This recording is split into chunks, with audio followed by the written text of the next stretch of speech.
Thank you again for joining us this morning, Angelique. You've had such a fascinating journey in the film industry, and I'm just curious, what led you, would you mind talking more about your journey and what led you to casting specifically? Yeah, I mean, it's funny. My husband says this thing that it's like everyone has a portal to get into the film industry. There's no clear path. You have to find your portal and the portal closes behind you.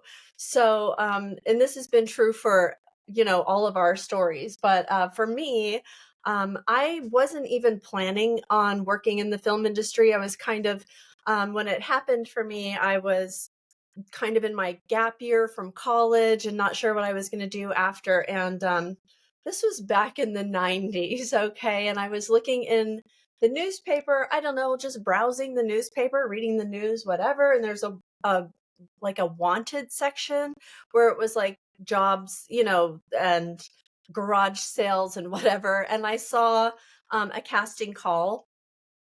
It was here in Santa Fe, and it was for a girl, 20 years old, can ride a horse, whatever. And, I mean, it described me long, dark hair. I was like, wow, this is crazy. I don't know what this is, but I'm going to go to it. And I kind of in my head, although it had a physical description, so that would have been weird, but in my head, I was like, I bet this is like a ranching job or breezing horses at a racetrack. Like it was just like some, I thought it was a horse job.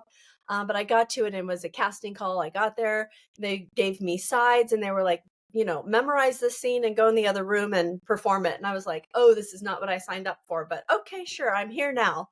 And I signed up with extras casting because, when I found out it was a movie, I was like, well, I mean, if I don't get the horse riding part, I would love to still be a part of the movie. So I also signed up to be an extra. Long story short, I ended up getting the job. It was a foreign film that was shooting in Santa Fe, and I ended up getting the job. And after that, it was like, well, you have to, now you got your foot in the door. You have to audition. You have to get an agent, and I was like, okay, my head was spinning, and I did that for about probably less than a year. I would say 6 months, maybe. And it just wasn't for me. I wasn't trying to be a thespian. It wasn't, I wasn't into acting and, um, but I ended up making friends with a casting director who I was going in for quite a bit, Teresa Neptune, who was casting out of Santa Fe and New Mexico at the time. And at one point, she reached out to me and said, I have this project coming up. And we need an assistant. She was working for Joe Edna Bolden. And so I was like, okay, yes, steady work sounds good to me. I kind of really didn't know what direction I was going in. And so, yeah, they became my mentors. Teresa eventually left the industry, but Joe Edna to this day, we still work together. Marie McMaster, who came up with Joe Edna, is a great, great friend. I mean, it's just obviously that was life changing, and I found a passion for casting that then I was like, oh, this is it, and I just love it.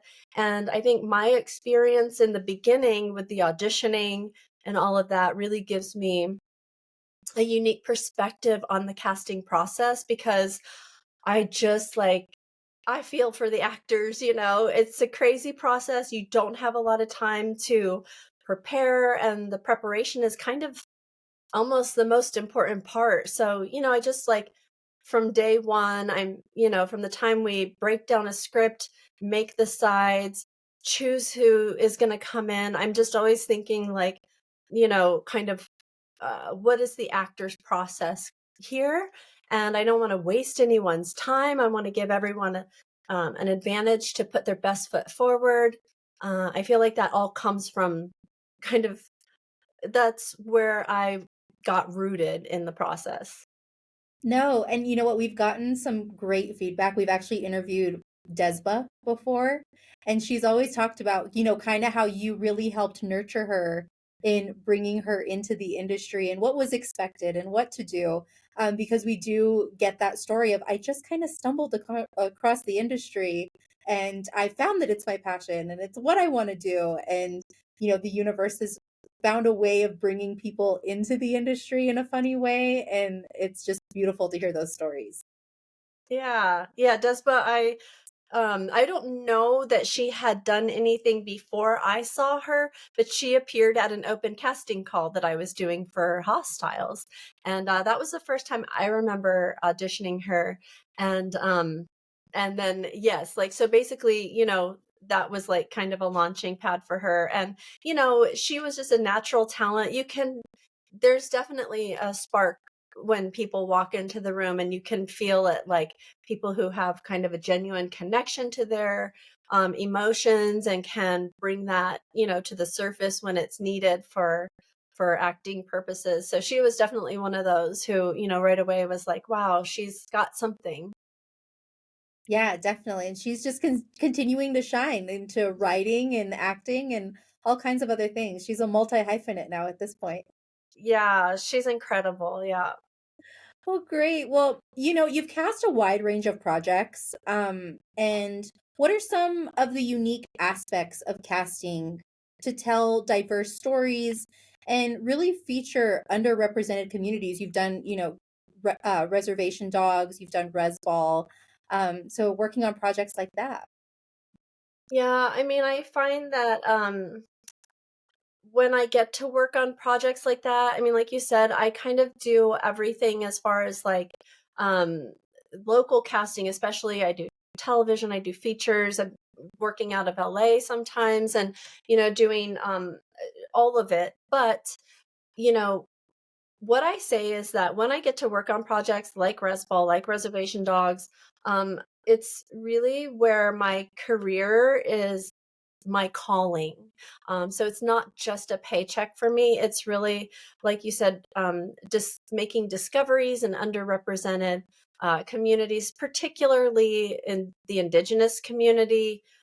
Um, I mean, like on Reservation Dogs, some of the main characters that we found on that, and a lot of the actors, the main characters, had not done any acting before, and you know the experience that they gained um, really change is like life changing, um, and that's a win-win because what they're bringing to the table is an authenticity that you don't often find when you're just going through agencies and looking for actors, trained actors. They just, a lot of times when we're doing that kind of casting, we're just looking for somebody to just come in and be the role, be the character. So that's so rewarding. And that's the same thing that we did for Resball. I partnered with Jennifer Schwallenberg, who is also a fantastic local casting, and she actually used to be a part of the New Mexico Film Office back in the day with Governor Richardson. But she and I had been partners for a long time, and when Resball came in, I mean, there's aside from me, there's no one that I know that knows the Navajo community the way I do from a talent perspective and from a local perspective. So she and I partnered. We had done Drunktown's Finest with Sydney Freeland, who's a New Mexico from the Navajo Nation. Um, and we had done Drunktown's Finest together years ago. It was my first project that Jennifer and I did together. And so when we got Resball, I asked her to join the team, and I kind of spearheaded the major roles, and she spearheaded the local casting. And we teamed together to discover the basketball team. And we we cast as many local members from the Navajo community as we could. And then of course, we had to kind of search far and wide for the rest of the team. But that was another experience where every single member of the main basketball team, none of them were trained actors or had much of any acting experience. A majority of them had no acting experience. A couple of them had one that's in film school and one who had done some, his own independent films. But Yeah, it was great to just be able to give them a platform to kind of springboard off of, and I know that they're all just going on to do great things from here, so, again, just super super fulfilling experience to be able to just, be in a position to create those opportunities, but also, again, with the win-win, because those people are bringing an authenticity to the table that we couldn't have found otherwise. Well, and in that too, because they brought so much authenticity into the role, again, like you mentioned, it's a springboard into them doing other things. And it just brings more of that authenticity and, underrepresented representation into other projects, which is wonderful to see. And, in that, what advice would you give to somebody who's wanting to become an actor or aspiring actors here in New Mexico? I always think that it's best for someone to just be themselves.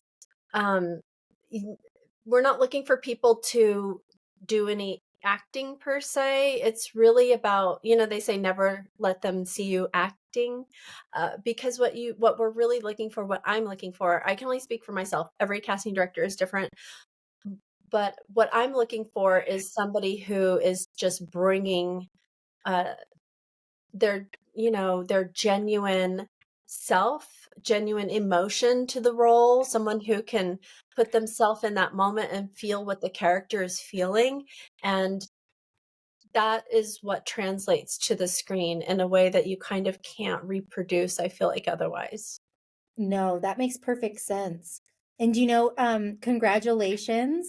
You are nominated for an Artios Award for your work on The Curse, which was a great production filmed in northern New Mexico.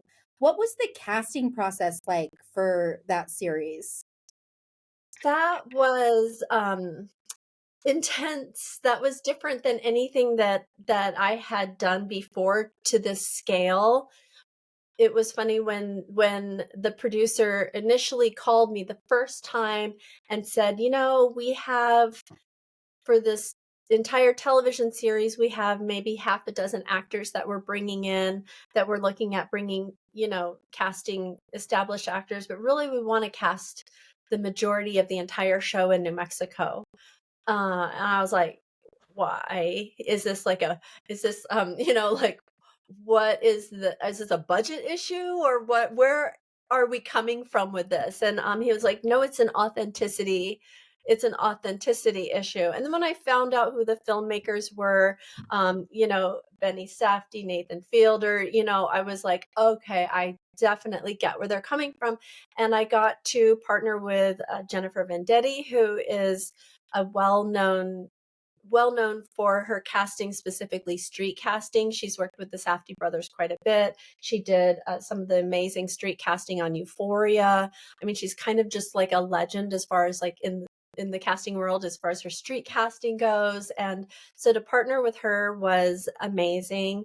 And again, I called my old pal Jennifer Schwallenberg and I was like, we have got some street casting to do. Are you in? Because she came from kind of the commercial street casting world in LA before she relocated to Santa Fe almost 20 years ago.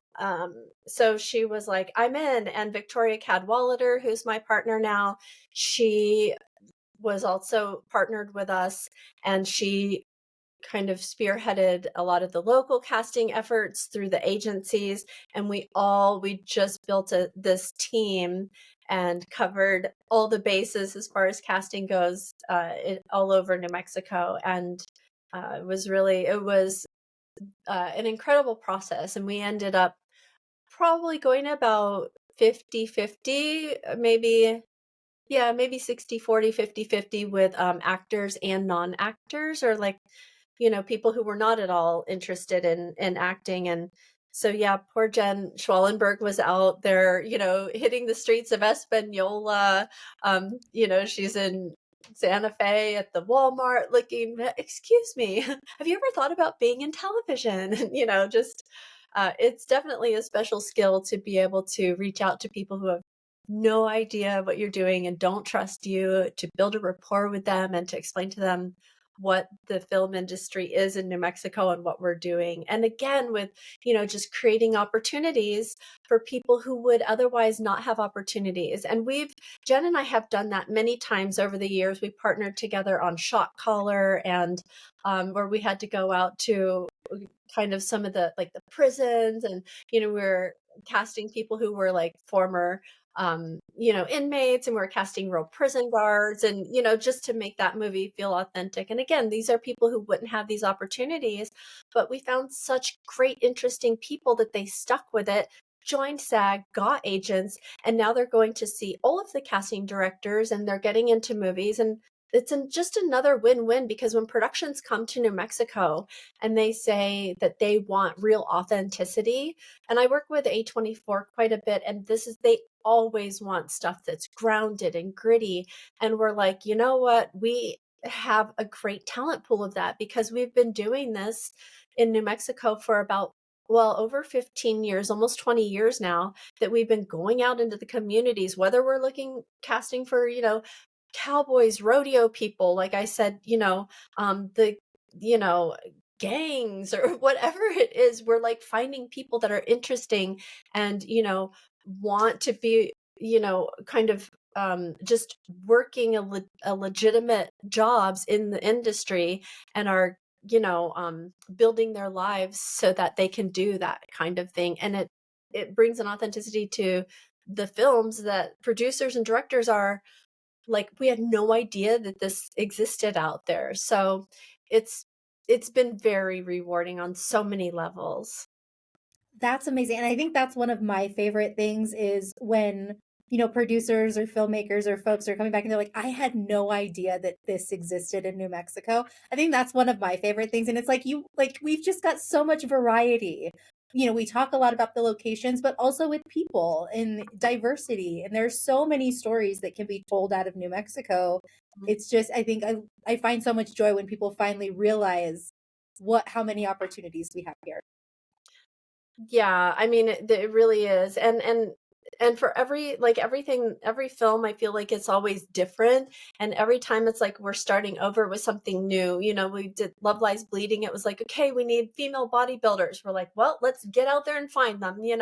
So it's every film gives us an opportunity to make discoveries and expand our talent pool. And that kind of builds on the next project coming in, and like seeing even an even greater, even more diverse talent pool. So especially that I've been here for so long and doing it for so long, it's just been it's just like so wonderful to see, and to see that not only the talent pool growing, but just like the industry in general, how the infrastructure and how many great like crew members we have. It feels like it's just, kind of a mushroom cloud of talent building across the board in all the different positions.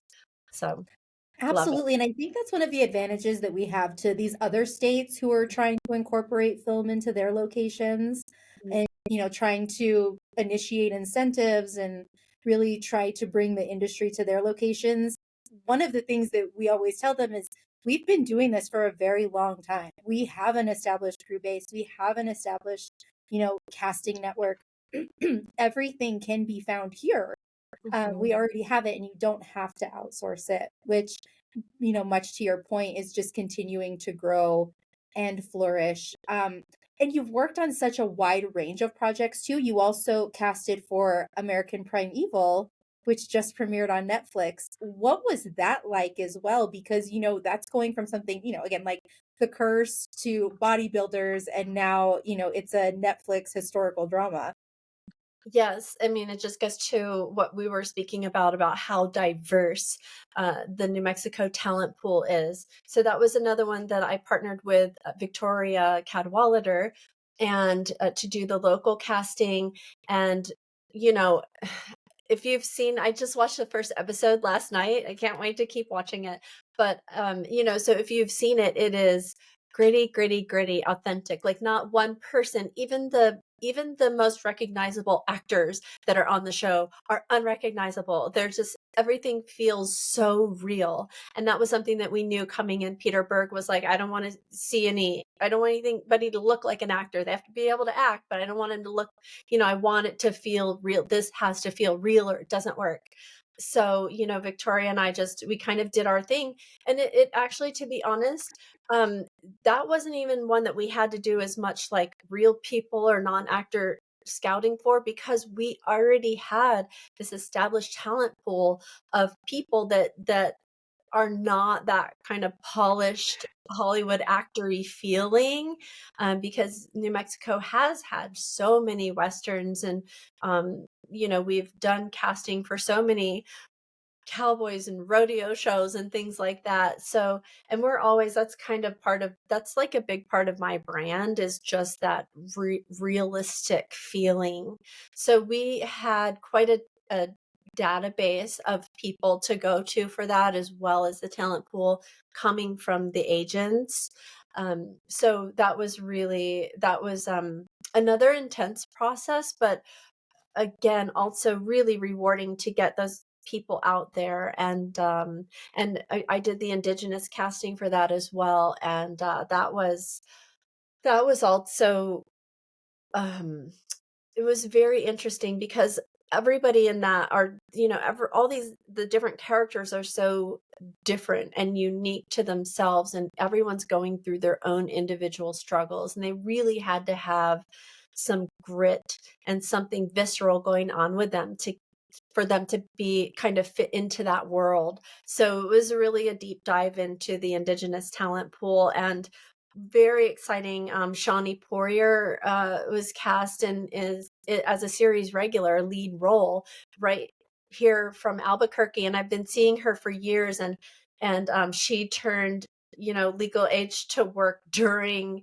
like pre-production or something. It was like really close because she was so great for it, and I was like, oh, thank God you're this is gonna work out. And she's amazing. I've been watching her come up for years, so that was like close to my heart to get to cast her in that role. She did a great job. She had auditioned opposite Peter Berg. He was just, there was no, you kind of throw the script away sometimes when you're working with him, and he's such an amazing actor himself. So, she doesn't have any dialogue. It's all emotional acting.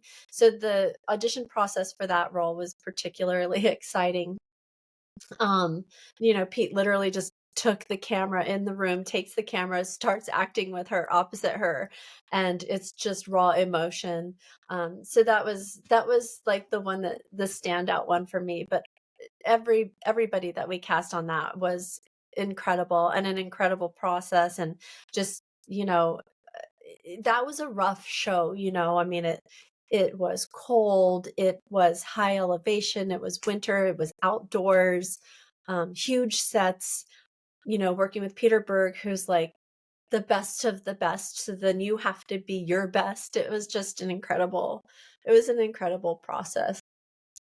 What an amazing experience. That sounds so fulfilling on so many levels. And for those who may not know, what does the casting process really look like for a production? Because you guys have to start really, really soon to get the ball rolling, before production begins. Yes, casting, and I feel like we're really early on in the process. I think that locations is probably first and then comes casting. So we come on really early in the process. We look at the script, break it down for characters, work with the producers to work through who's coming from LA or distant hire and who's going to be cast locally. I feel like it's my job to explain to the producers the how great our talent pool is here, and to let them know that we can cast a good bit of the roles locally, maybe typically more than they think we can do, especially in TV. The guest star spots, we see those, and we don't have the numbers that LA or New York can offer, as far as how many people we're going to see per role for those larger roles. But we do have legitimate numbers of people that can do it. So, and it's always fun to see the script, break it down, look for those larger roles, and let the producers know that, ask them to give us a chance, and let them know that we do have the talent, and then, to go out there and, start putting people on tape. We break down the script for audition scenes. We look for the meatiest scenes or the most interesting scenes. And then, we make audition materials out of that. We start getting people. It used to be, before COVID, we had an office. People would come in, we'd audition with them, which was particularly, that was kind of the fun part. But now we're just mostly, we get self tapes. People tape themselves for the first step of the audition process. And then they come in, and, once we get a short list and the director decides who they want to see, for callbacks, or, for the next step, then they come in and do the audition in person. And that's always fun as well. Sometimes we just cast them right off the tapes too. If the director sees something in the tape and goes, that's it, I don't need to see anything else. So the process is changing over the past few years, but it's all kind of different stages and different steps that we all kind of go through together. So what are some of the unique opportunities that you think that the New Mexico film industry kind of presents to the industry as a whole? Um, well, I think that because we have been established for so long, we have such a great talent pool, we have such a strong crew base, such great locations. I think that, what we have to offer is that we can do so much of the work in-house. We can bring the cast here. We have the talent. We can save producers the money, which is what they always want to hear. But we have that authenticity. I mean, I've worked on shows out of LA that I've been like, we have great actors in New Mexico that feel more authentic, and I've cast our New Mexico actors in LA, in Oklahoma, in other states. I've cast a show in New Zealand and Canada where we're sending people from New Mexico internationally. That's how strong our talent pool is here. Angelique, how can people get a hold of you or learn more about you or get in touch with you for casting if they want to be considered for something? How would they go about getting in touch with you for any of that? I have a Facebook page and an Instagram page where we do a ton of casting. So if upcoming actors are listening to this and want to get into transitioning from background into speaking roles, or even if you have nothing to do with, acting, but you think that, oh, I would love to try it, please keep an eye out for our open casting calls, because you never know what we're going to be casting for. If you watch The Curse, you will see we had everything from, artists, we, like I said, Jen was out there on the like Canyon Road going to the art galleries looking for real artists. She was at Walmart and she was at Home Depot in the parking lots, so you never know what we're going to be casting for. It could be anything, it could be you. So our Facebook page is just Midthunder Casting.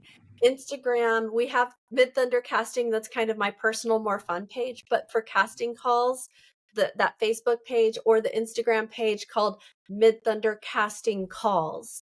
That and Facebook are where we did the majority of our casting for Resball and The Curse, and we do so much casting. I would say almost every project we find people there. We did Fry Bread Face and Me for Billy Luther here in New Mexico, and we cast the leads off of our Instagram and Facebook.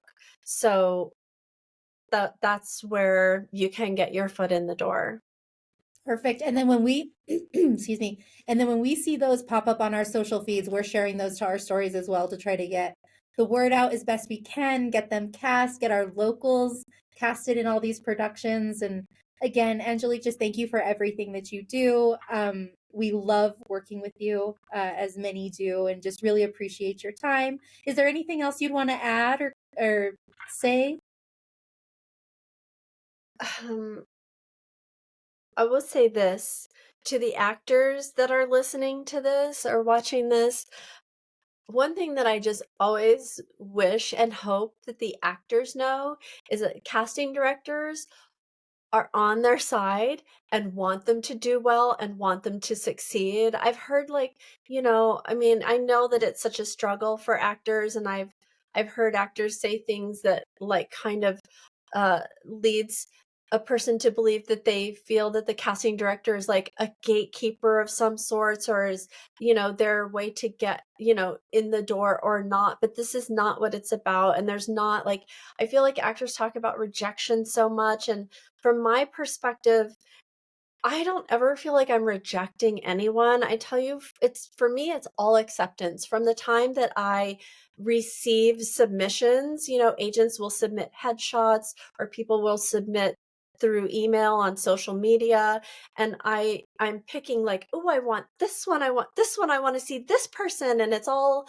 for me it's all like positive, like I want this, I want this. It's like being in a candy store, and then, the next part of the process where it's like callbacks is like, this person got a call back, this person got a call back. And then whoever gets the job, you're like, this person got the job. And so for me, there's never any rejection. It's all like, yes, yes, yes. It's all yeses through each step. So it just breaks my heart when I hear actors, talk about the rejection of it, because my brain doesn't work that way. I never think of like, this person's a no, this person's a no. For me, it's all yeses. Mhm. So, you can't give everybody a yes every time, because obviously at the end of the day, only one person is going to be able to fill any role that's available.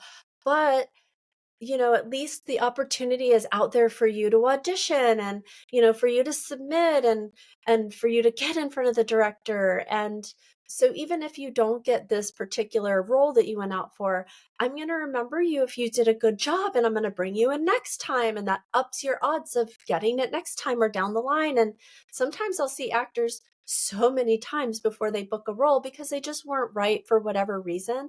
But every time I'm like, I love that actor. I'm going to keep bringing them in. I can't wait to cast them. So that's what I would like, people to know, the actors to know, is just how much we casting directors are on their side and are rooting for them. No, absolutely. And it gets them on your radar again, like you said, whenever the next opportunity comes and they are a good fit, you have them top of mind when that time comes. So that's a great thing to share, and I think very informative for folks, because it is hard. I'm sure for the rejection side of things, but also knowing that it's not a rejection. You are on their side. It's just this wasn't the role. And you never know why, and a lot of times I feel like every single script that we get, once we start the audition process, we always get revisions and revisions and revisions. And sometimes roles get cut. I would say every time there's roles getting cut, always. So people are auditioning and they think they're getting rejected, and they're not. It has nothing to do with them. The role got cut. It happens all the time. So I hope that people just try not to take things personally and just enjoy the process.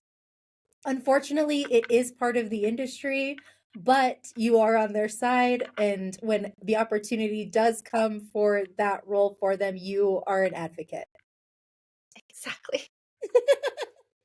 I love it. Well, thank you so much, Angelique. It was so lovely speaking with you today. And again, thank you so much for taking the time. And we can't wait to see the projects that you have coming up. Thank you.